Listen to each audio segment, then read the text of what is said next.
Hello, hello, hello, everyone. Welcome. I'm Olivia S. Benson, author of a new book titled For the Love of My Father, a spiritual guide for women healing from the absence of a father in the age of spiritual evolution. And by the way, the book is available on Amazon. And also, it is not my first book, it's my second book. My first book is called Answers from Within, and that also is available on Amazon. At this moment, though, we're discussing For the Love of My Father, which is essentially a book about healing issues created by the absence of a father in our lives, particularly with regards to girls, because I am a girl, I am a woman, and while this issue is pervasive and it affects boys just the same, I can speak to it as a girl and as a woman. And the whole basis of the book is that we can heal this issue by gaining a greater spiritual understanding of life on the planet. If this is your first time, again, welcome. I encourage you to not only watch this video, but check out the other ones. And if you like them and you find them helpful, please give them a thumbs up, leave a comment below, subscribe to the channel, and hit the notification bell so you'll know when we upload new videos. If you're a regular viewer, that is, or a subscriber, thank you for coming back.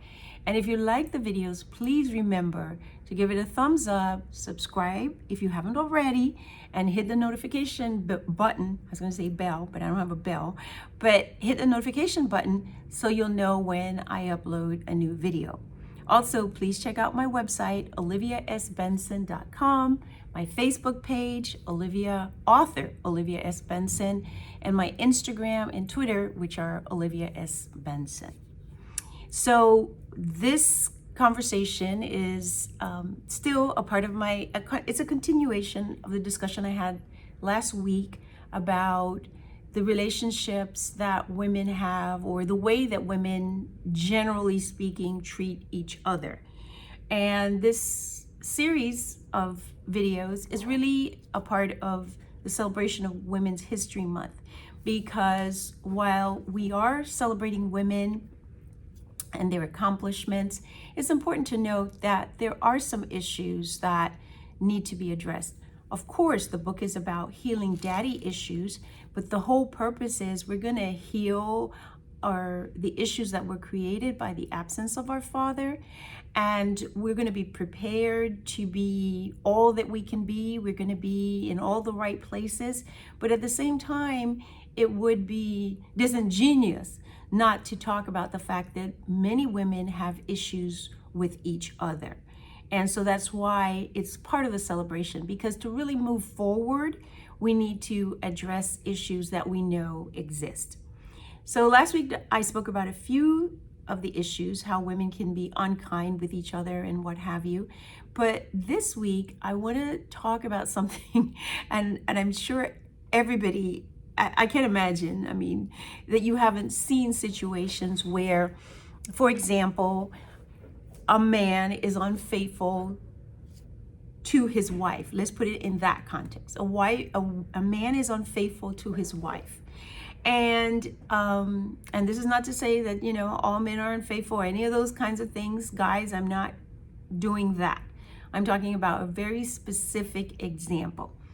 A man is unfaithful to his wife, and the other woman and the wife get involved in an argument, and they will fight to the death.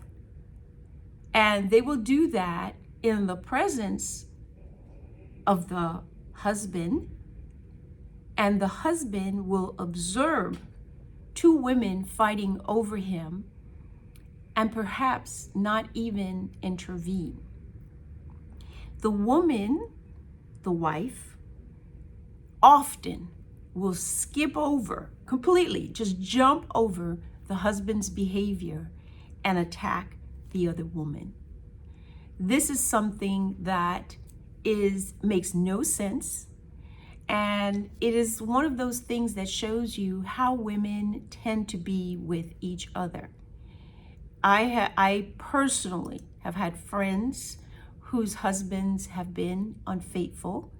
And I had a particular friend, and I would say to her, listen, do not talk to me anymore about the woman.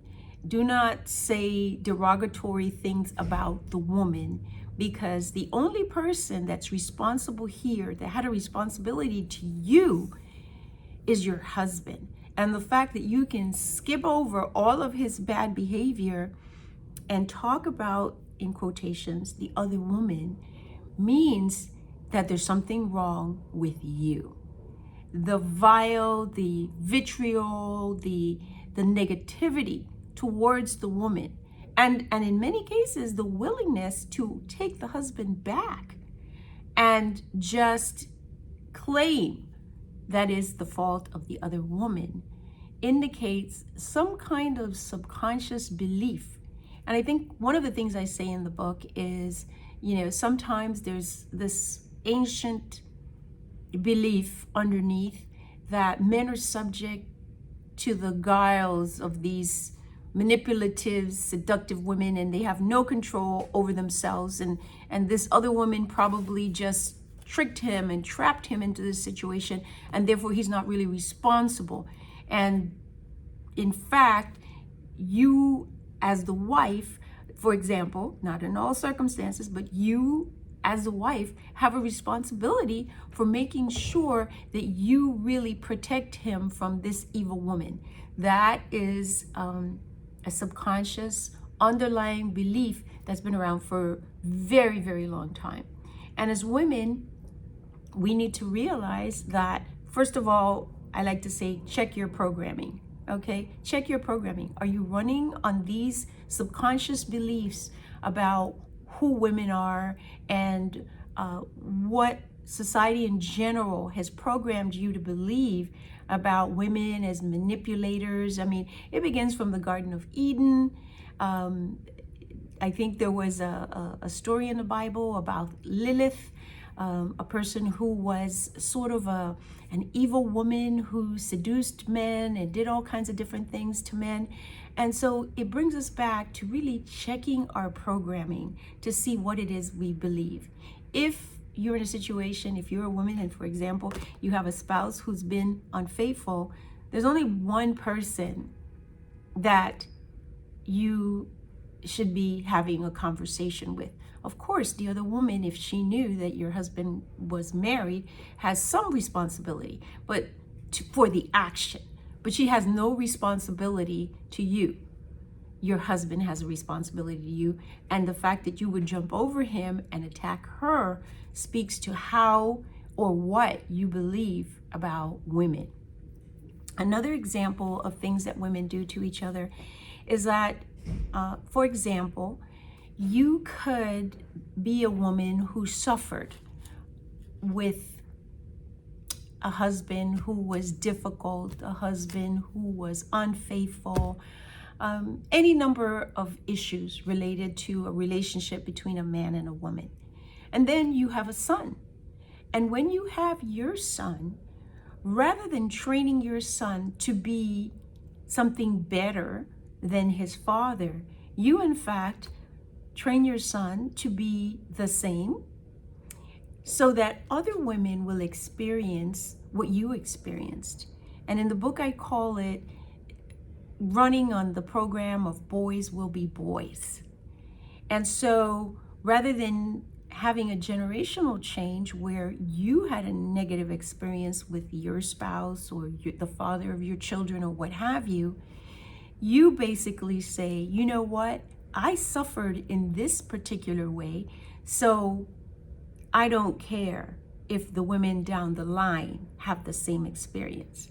But at this time, as we live and we hopefully are evolving, the thing would be, in my view anyway, to say, you know what, this happened to me and it wasn't a good thing, and I'm gonna train my son to be a different kind of son, a different kind of man, really, so that his wife doesn't suffer the way that I suffer. I mean, this is something that humans do in general. If they suffer, they want the other people to suffer. But as we evolve and we go forward, it would be hopeful that we as women could say, I want other women to be in a better position than I was. The other example that I wanted to give you is how women sometimes, I don't want to say interact, but how women sometimes can be very jealous of their own daughters. Now, this might be sort of a generational thing and the time that we find ourselves in history. Maybe down the line, this wouldn't be an issue. But there are many women who today, who are still alive, who were born at a time when they didn't have many opportunities. And frequently, those women resent the fact that their daughters are born into circumstances that are better than theirs. And, you know, most mothers love their children, love their daughters, want the best for them. But there is and I've seen it many, many times, there is a jealousy factor that sometimes comes into play. And it's something that we really need to work on.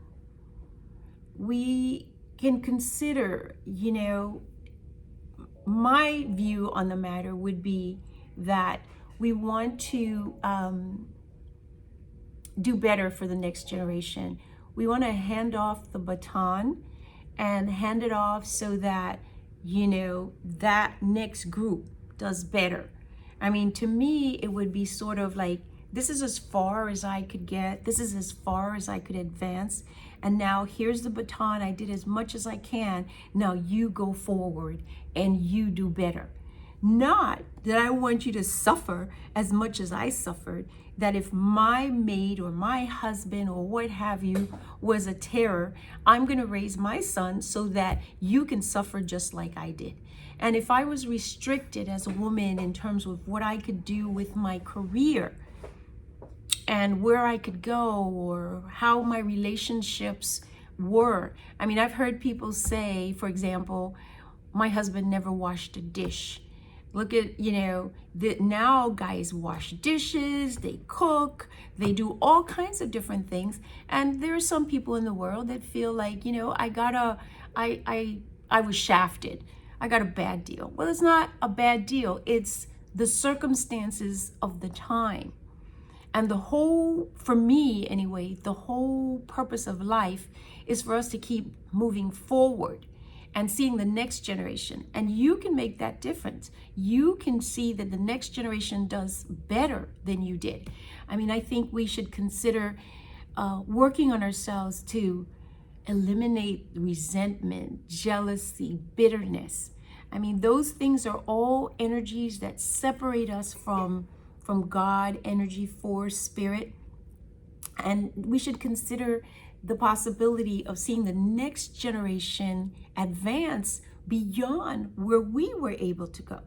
Now, it's not an easy thing because, you know, you're alive and now you see, you know, things that you wished for your life. There's no question. It can be sad to look and say, you know, I had dreams, I had ambitions, but at that time I could only be a housewife or I could only have babies. All true. It is not, there's some people who have lived that life. However, now you're still alive, you can make the best of what you got, and you can certainly make sure that your daughters do better. The next generation of women, if you don't have a daughter, there's so many women who need help. There's so many women who need guidance. You can contribute with your wisdom, with your experiences to helping the next generation of women do better. I believe that if we become alert, aware, and learn the underpinnings, come to understand the underpinnings, how life really works, we can not only heal ourselves from the bitterness and anger we may sometimes experience, but we can also offer women down the line something better than what we got. I am Olivia S. Benson, and the name of my new book is For the Love of My Father, a spiritual guide for women healing from the absence of a father in the age of spiritual evolution. I hope you enjoyed this video. I hope you check out my other videos. And again, if you like it, if you like this video or any of the other ones, please give me a thumbs up. Please subscribe to the channel. Please hit the notification button and check out my website. I'll be back next week with a new video. Take care.